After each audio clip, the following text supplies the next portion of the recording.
Assalamualaikum warahmatullahi wabarakatuh. A'udzu billahi minasyaitonir rajim. Bismillahirrahmanirrahim. Allahumma shalli ala Muhammad wa ala ali Muhammad. Allahumma anfa'na bima 'allamtana wa 'allimna ma yanfa'una wa zidna 'ilma. Subhanaka la 'ilma lana illa ma 'allamtana innaka antal alimul hakim. Allahumma amin. Alhamdulillah, syukran lillah. Kita bertemu lagi pagi ini insya-Allah bagi meneruskan kuliah tadabbur secara tematik berdasarkan kepada buku Hidup Mengabdi, Hidup Berbakti. Tuan-tuan perempuan yang memiliki buku ini boleh buka halaman 122. Kita masih mentadabbur ayat-ayat berkaitan ulul albab dan kita nak mempelajari ibrah daripada ulul albab. Jadi ulul albab ini saya berjanji akan membaca satu ayat di mana Allah menyifatkan aktiviti tadabbur. Aktiviti tadabbur, kita nak bertadabbur atau sebaliknya. Jadi kita lihat di surah Muhammad surah 47 ayat 24. A'udzubillahi minasyaitonir rajim. Afala yatadabbaruna al-Qur'an am 'ala qulubin aqfaluha. Apakah mereka sengaja tidak berusaha memahami serta memikiri, iaitulah mentadabbur isi Al-Quran, atau telah ada di atas hati mereka kunci penutup yang menghalang daripada menerima ajaran Al-Quran. Andainya kita faham ayat ini, ya Allah. Allah bagi dua perbandingan. Kita ada dua pilihannya. Satu pilihan sama ada nak mentadabbur Al-Quran, atau kalau tak mau tadabbur Al-Quran, seolah-olah kita biarkan hati kita tertutup dengan hati kita. Dah tentulah kita tak hendak hati tertutup. Kerana bila mana hati kita tertutup, kita tidak dapat lagi melihat kebenaran Allah. Maka pilihan kita ialah mentadabbur. Maka tuan-tuan perempuan, insya-Allah dengan ayat ini marilah kita terus mentadabbur ayat-ayat Allah sehinggalah ke akhir hayat kita. Dan kita ambil ibrah pengajaran, kita amalkan di dalam hidup kita. Insya-Allah itulah makna beriman kepada Al-Quran. Tuan-tuan perempuan,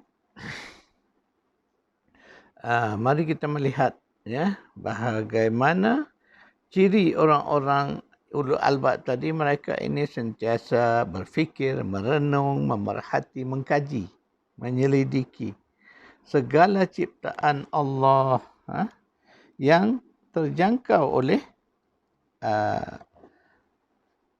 penglihatan, pendengaran dan sentuhan kita. Itulah maksudnya tadi. Mari kita baca surah Al-Maidah ayat 100. A'udzubillahi minasyaitonir rajim.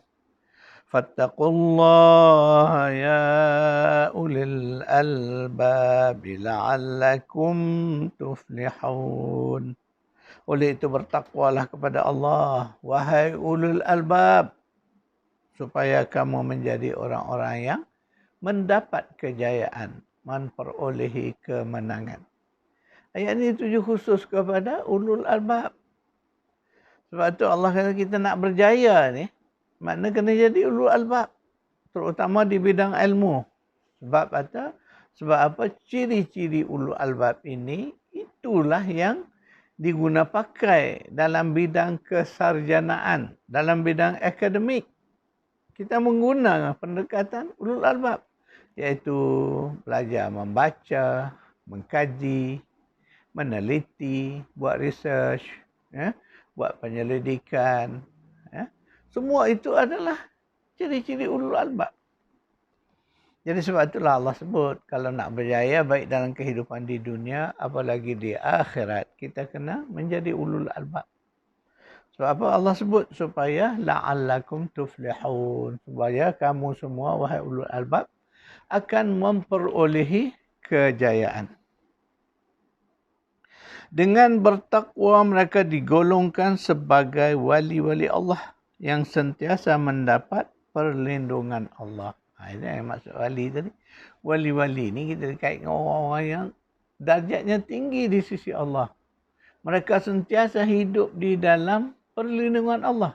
Mana mereka dekat dengan Allah. Itu yang disebut sebagai wali. Jadi kita baca ayat berikut. Ayat surah 10, 62 ayat 62 hingga 63. A'udzu billahi minasyaitonir rajim. Ala inna awliya Allah la khawfun 'alaihim wa la hum yahzanun. Alladzina amanu wa kanu yattaqun.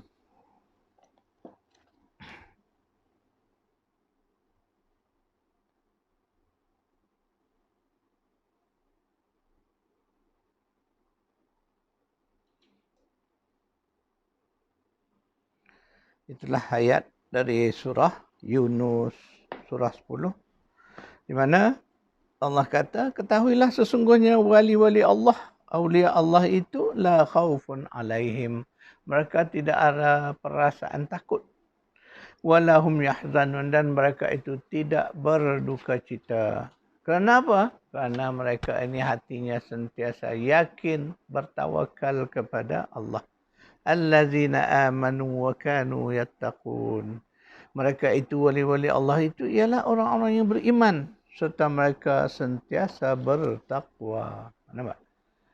Semalam kita sebutkan bahawa ulul albab itu adalah golongan yang dekat dengan orang-orang yang bertakwa. Itulah sebabnya bila kita memahami ayat ini ketika Allah menyebut aulia, wali-wali Allah itu, mereka hidup dalam keadaan aman, tenteram, tidak ada perasaan takut ke sana, takut ke sini, bimbang itu dan ini, tidak ada. Kemudian mereka juga tidak pernah berduka cita. Inilah ciri-ciri yang disebut sebagai orang-orang yang beriman dan bertakwa itu. Mereka tak ada perasaan tak takut, tak ada rasa sedih. Dan ingat tuan-tuan dan puan, selalu juga saya sebutkan bahawa perasaan ataupun emosi takut dan juga kesedihan itulah yang menjadi faktor kepada banyak masalah-masalah, isu-isu sakit jiwa hari ini, tuan-tuan. Kebanyakan sakit jiwa berpunca dari dua benda ini. Takut, satu lagi ialah sedih. Ketakutan ini banyak bentuk. Hari ini disebut sebagai anxiety, bimbang, risau. Itu yang disebut anxiety. Kemudian ketakutan yang tak menentu, panic attack dipanggil. Istilah modernnya. Jadi mereka ini berada dalam ketakutan yang mereka sendiri tidak dapat kenal pasti. Apakah ketakutan itu? Selain itu hari ini masalah besar dihadapi oleh pengidap-pengidap gejala jiwa atau gejala emosi ialah kemurungan, depression. Ya, satu gejala di mana seseorang itu menjadi begitu pasif. Mereka sudah berputus asa daripada kehidupan. Jadi sebab itu depression ni dia boleh membawa kepada dua situasi yang sangat menyedihkan, iaitu pertama mungkin bunuh diri atau kalau tidak mereka akan menjadi gila. Na'udzubillah min zalik. Sebab itu ayat ni kalau kita kaji dari pendekatan psikologi, pendekatan terapi jiwa, kita akan melihat itulah Allah sebut. Satu cara dipanggil, dia bila kita menghadapi penyakit ni ada dua benda. Yang pertama merawat. Kalau dah sakit kita kena merawat. Tak kiralah sakit fizikal ataupun sakit jiwa. Dan yang kedua ialah mencegah. Membentengi diri. Itu maksudnya pencegahan. Dalam istilah peribahasa kita disebut mencegah itu lebih baik daripada berubat. Maka itu sebab Al-Quran sebut. Ketika Al-Quran menyebut bahawa wali-wali Allah itu mereka tak ada ketakutan. Dan mereka tidak berduka cita, tidak sedih. Maknanya mereka ini selamat dari gejala sakit jiwa. Bila selamat dari gejala sakit jiwa bermakna mereka ini hidup tenang, hidup dalam keadaan yang dipanggil. Itulah makna salam tadi. Sejahtera. Ya. Sentiasa merasa selamat di bawah jagaan naungan Allah. Ingat baik-baik tuan-tuan dan puan-puan. Orang yang dianggap sebagai wali-wali ni, mereka ini sentiasa berwalikan kepada Allah. Mana mereka ni sentiasa patuh taat kepada Allah. Kemudian sentiasa menyerah diri di bawah penjagaan Allah. Maka mereka itulah yang Allah jamin bahawa mereka selamat daripada gangguan perasaan. Pertama perasaan takut, khaufun. Yang keduanya duka cita, yahzanun. Hazan, al-haznu. Sedih. Yang akhirnya membawa kepada kemurungan. Dan kemurungan boleh membawa kepada gila ataupun membunuh diri. Na'udzubillah min zalik. Jadi tuan-tuan perempuan, ketika kita memahami ayat-ayat ini, Allah hendakkan kita menjadi ulul albab ni supaya kita selamat. Selamat di dunia dan insya-Allah selamat di akhirat.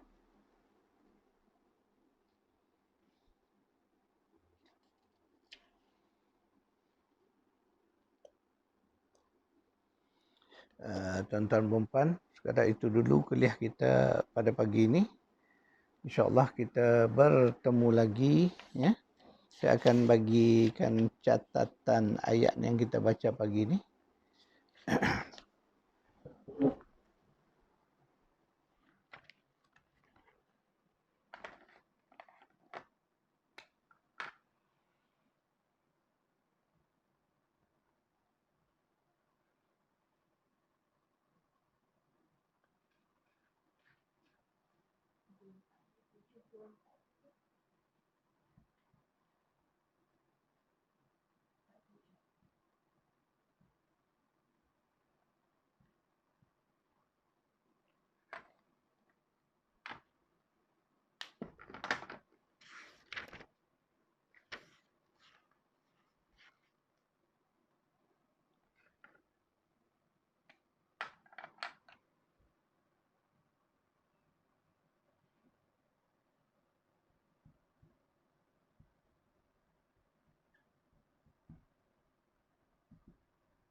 Sekadar itu tuan-tuan puan-puan, kuliah kita pagi ini insya-Allah bertemu lagi besok hari.